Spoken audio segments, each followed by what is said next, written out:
Movie की शुरुआत में हम कस नाम के एक व्यक्ति को देखते हैं जो कि एक स्ट्रेंज बिल्डिंग के अंदर जाकर सभी चीजों को चेक करने लगता है और फिर तभी उसकी नजर एक कटर मशीन पर पड़ती है। जिसके बाद में वो जैसे ही उस मशीन को पास से जाकर देखने लगता है कि तभी अचानक से ही मशीन का ब्लेड नीचे गिर जाता है, जिसकी वजह से उसका एक हाथ कट जाता है। फिर वो व्यक्ति हॉल से भागने की कोशिश करता है, लेकिन तभी वहाँ पर कोई काली शक्ति आकर उसे अपने अंदर खींच लेती है। जिसके बाद अगले सीन में हमें जगत स्टोन की कहानी से इंट्रोड्यूस किया जाता है और पूरी की पूरी मूवी इसी के इर्द गिर्द घूमने वाली है। अब कहानी के हिसाब से स्पिरिट्स की दुनिया और इंसानों की दुनियाओं के बीच में बैलेंस को बनाए रखने के लिए एनलाइटनर ने जगत स्टोन को आगे बढ़ा दिया था और ये स्टोन बहुत ही ताकतवर है। इसकी ताकत का अंदाजा इस चीज से लगाया जा सकता है कि इस स्टोन की पावर्स का इस्तेमाल करके आसमान को भी फोल्ड किया जा सकता है। तो जब इविल स्पिरिट्स ने साथ मिलकर जगत स्टोन को अपने गलत फायदे के लिए इस्तेमाल करने की कोशिश करी, तब एनलाइटनर ने एक्शन लिया और उन्होंने जगत स्टोन की सुरक्षा की जिम्मेदारी एक पवित्र ब्लड लाइन वाले कबीले के लोगों को दे दी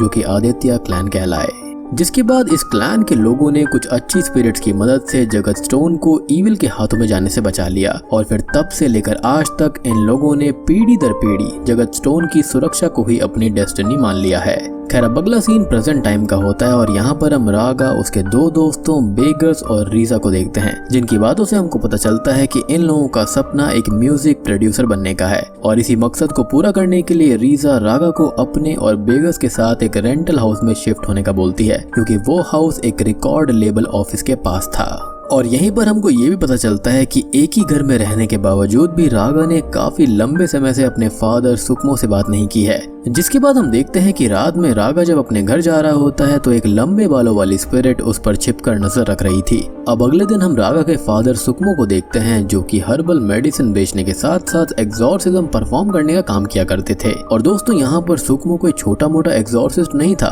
क्योंकि हम देख पाते हैं कि जब वो एग्जॉर्सिज्म परफॉर्म करने के लिए एक विक्टिम के घर जाता है तो सिर्फ उसके टच करते ही विक्टिम की बॉडी से इविल स्पिरिट निकलकर बाहर आ जाती है, जिसको वो एक बोतल में बंद करके अपने साथ घर ले जाता है। अब रास्ते में आते वक्त हमें सुकमो और उसके भाई जया की बातों से ये पता चलता है कि सुकमो ये सब पैसे कमाने के लिए नहीं करता, बल्कि उसका इरादा तो बस इविल स्पिरिट से परेशान विक्टिम्स की मदद करने का है। और सुकमो जब अपने घर पहुंचता है तब रागा उसको बता देता है कि वो गांव में रहकर उनकी तरह हर्बल मेडिसिन बेचने का काम नहीं करेगा, इसलिए अब वो रीजा और बेगस के साथ शहर में शिफ्ट हो जाएगा। इस पर सुकमो रागा को बस यही जवाब देता है कि अभी तुम इसके लिए तैयार नहीं हो। जिसके बाद रात में सुकमो वापस से अपने भाई जया के साथ में एक स्पिरिट को कैद करने जाता है, जहां पर रास्ते में हमें इनकी बातों से ये पता चलता है कि अभी तक रागा को इस बात की खबर नहीं थी कि उसके फादर यानी कि सुकमो हर्बल मेडिसिन बेचने के साथ साथ एग्जॉर्सिज्म परफॉर्म करने का भी काम करते हैं। खैर लोकेशन पर पहुंचकर जया सुकमो से बोलता है कि आज वो उसकी एग्जॉर्सिज्म में हेल्प नहीं कर पाएगा क्योंकि उसे कहीं और जाना है।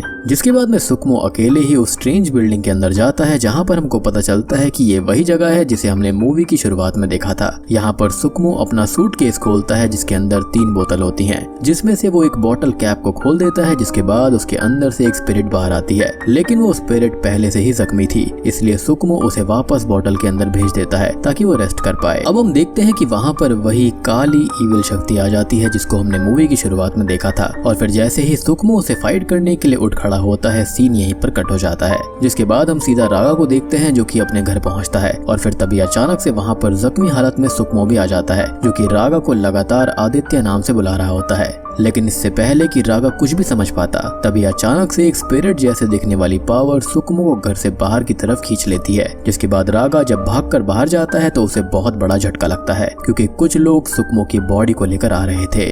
यानी कि रागा से मिलने के लिए जब घायल हालत में सुकमो आया था तो वो असल में सुकमो नहीं बल्कि उसकी स्पिरिट थी, जिसे शायद एंजल ऑफ डेथ यानी कि यमराज अपने साथ खींच ले गए। खैर अब अगले सीन में सुकमो का अंतिम संस्कार करने के बाद में रागा जब घर लौट रहा होता है तो अचानक से वो बेहोश होकर सपनों की दुनिया में चला जाता है। यहाँ पर रागा को एक लंबे बालों वाली लड़की दिखती है जो कि रागा को देखते ही पेड़ से नीचे लटक जाती है, जिसके बाद रागा उसे बचाने की कोशिश करने लगता है। रागा के पीछे यहाँ पर उसे लटकती हुई लड़की की स्पिरिट आ जाती है, जो कि अपने डेड बॉडी को दिखाते हुए रागा से बोलती है कि वो मेरी पिछली जिंदगी थी, यानी कि जब वो लड़की इंसान थी तब वो उसी हैंगिंग ट्री से लटक कर मारी गई और अब वो लड़की स्पिरिट बन चुकी है जो कि स्पिरिट रेल्म यानी कि स्पिरिट्स की दुनिया का हिस्सा थी। और दोस्तों मैं आपको याद दिला दूं कि ये वही स्पिरिट है जो कि मूवी की शुरुआत में रागा का पीछा कर रही थी। यहाँ पर कुंतिलानक रागा को बताती है कि हम दोनों पिछले जन्म में एक कपल थे, लेकिन उस जन्म में हमारी कहानी पूरी नहीं हो पाई थी, इसलिए मैं तुम्हारा कई डेकेड से वेट कर रही थी और अब सुकमो के गुजरने के बाद जब तुम मुझे देख सकते हो तो मेरा इंतजार खत्म हुआ।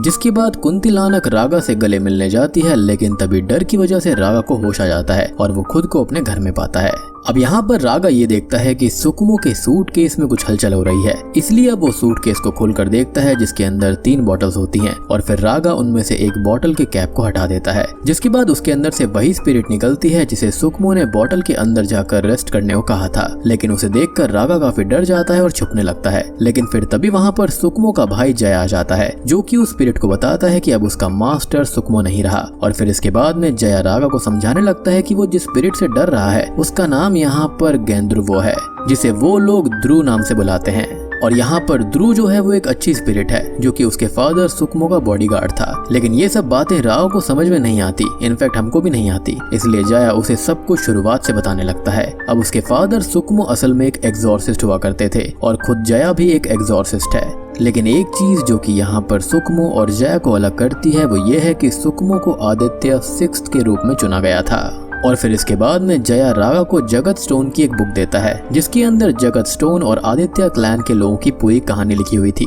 जया रागा को बताता है कि वो आदित्य क्लैन का 7th वंशज है जिसका काम जगत स्टोन की रक्षा करना है। और फिर इसके बाद वो रागा को आदित्य क्लैन के पूर्वजों की तस्वीरें दिखाते हुए ये बताता है कि भविष्यवाणी के अकॉर्डिंग आदित्य द 7th अभी तक का सबसे ताकतवर वंशज होगा जो कि टाइम और स्पेस का लॉर्ड बनेगा। और फिर जया रागा से आगे बताता है कि जब सुकमो की डेथ हुई तो उसकी सारी शक्तियां तुम्हारे अंदर आ गई थी, जिस वजह से तुम्हें अजीबो गरीब चीजें दिखाई दे रही हैं, यानी कि ये सारी की सारी चीजें पीढ़ी दर पीढ़ी ट्रांसफर होती रहती हैं। जिसको सुनकर रागा गुस्से में ये बोलता है कि अगर ऐसा ही था तो उसके फादर सुकमो ने उसे इसके बारे में क्यों नहीं बताया। और फिर इतना कहकर वो वहाँ से चला जाता है, जिसके बाद वो रात में रीजा को कॉल करके बोल देता है कि अगले दिन वो शहर में शिफ्ट हो जाएगा। बेसिकली यहाँ पर रागा के लिए सब कुछ काफी नया था और अपने फादर के गुजरने के बाद वो इतनी बड़ी सच्चाई को एक्सेप्ट नहीं कर पा रहा था कि वो आदित्य क्लैन का वंशज है, इसलिए वो सब कुछ छोड़कर शहर भागना चाहता था। जिसके बाद अगले दिन जब रागा अपना घर छोड़कर जा रहा होता है तो हम दीवार पर लगी हुई उसकी माँ की तस्वीर को देख पाते हैं। और फिर इसके बाद में जब रागा आधे रास्ते पहुंचता है तो वहाँ पर ध्रुव आ जाता है,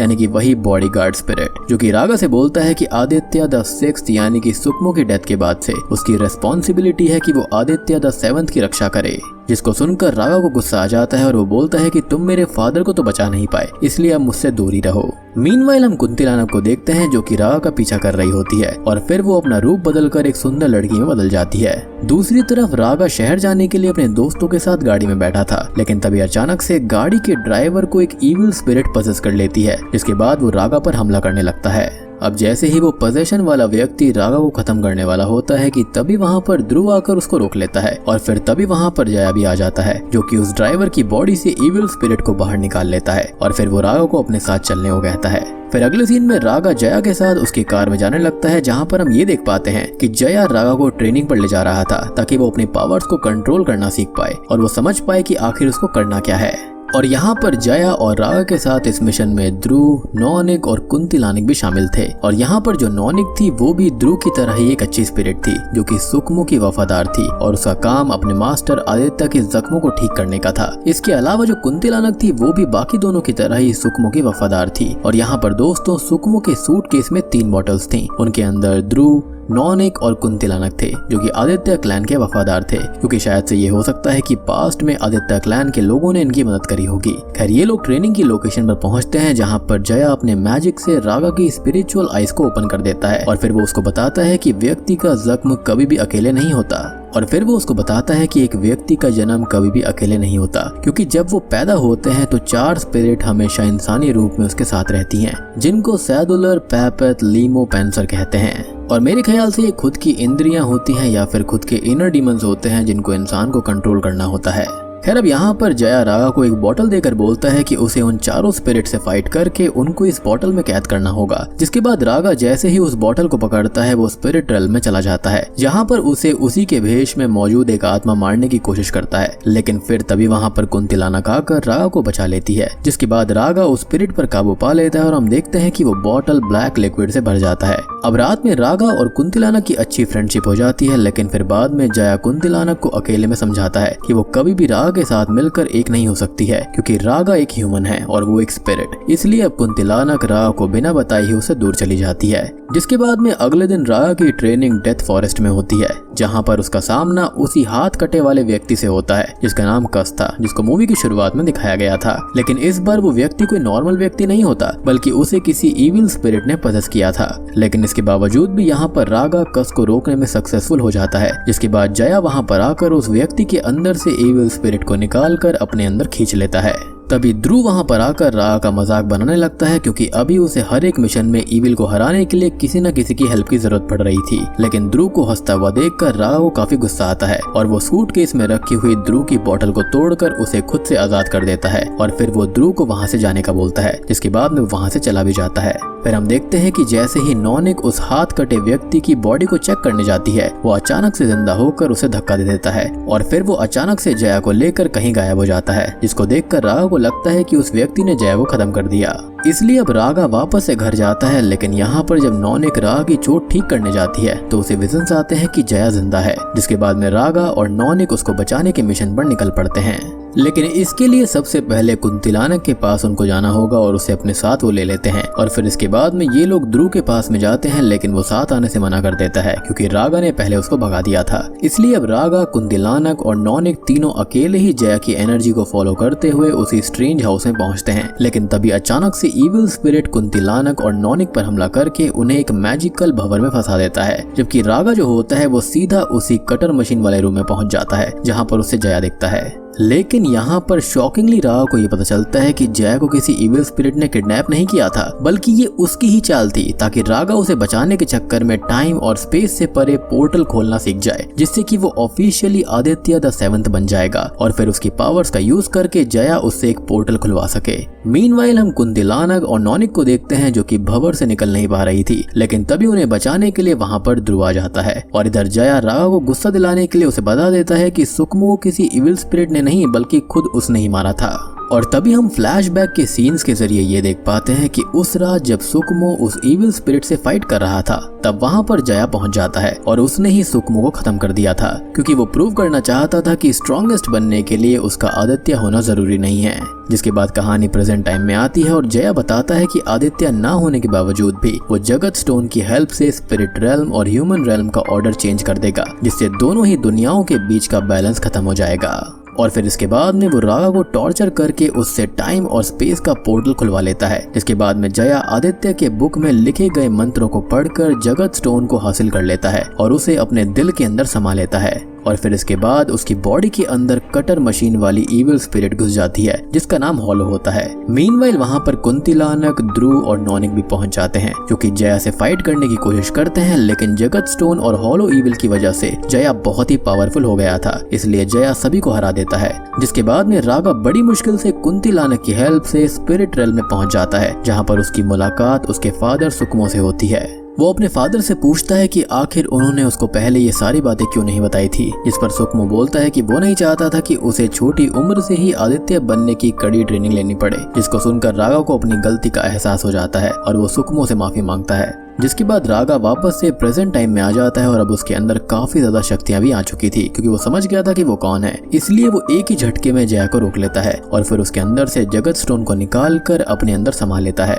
जिसके बाद ध्रुव रागा को अपने बैग पर लिखे मंत्र को दिखाता है, जिसको पढ़कर रागा एक ऐसा पोर्टल खोलता है जिसके अंदर जया समेत हॉलो इविल स्पिरिट भी समा जाती है। जिसके बाद अगले सीन में हम रागा को देखते हैं जो कि अपने फादर सुकमो की तरह ही एग्जॉर्सिज्म परफॉर्म करने के लिए अपने पहले मिशन पर जा रहा था, जहाँ पर ध्रुव उसको बोलता है कि वो हमेशा उसका वफादार रहेगा और फिर वो बोतल के अंदर चला जाता है। अब तभी नॉनिक रागा को एक फ्यूचर का विजन दिखाती है जिसके अंदर एक बूढ़ा व्यक्ति रागा से ये बोलता है कि वो सैद्युलरन पूते से बिलोंग करता है और कुछ बड़े लोग रागा का कब से वेट कर रहे हैं क्योंकि उनके पास मिसेस आदित्य के बारे में कुछ इन्फॉर्मेशन है। जिसके बाद नॉनिक रागा से बोलती है कि भविष्य में कुछ बड़ा होने वाला है और फिर इसके बाद नॉनिक भी सूटकेस में रखी हुई बोतल में चली जाती है। जिसके बाद रागा कुंतिलाना को भी अपने साथ चलने को कहता है जिसके लिए वो हाँ कर देती है। इसी के साथ में ये मूवी यहीं पर खत्म हो जाती है। उम्मीद करता हूँ कि आपको ये इंडोनेशियन मूवी पसंद आई होगी। पसंद आई है तो वीडियो को लाइक कर देना, चैनल के ऊपर नए हैं तो सब्सक्राइब कर लीजिए।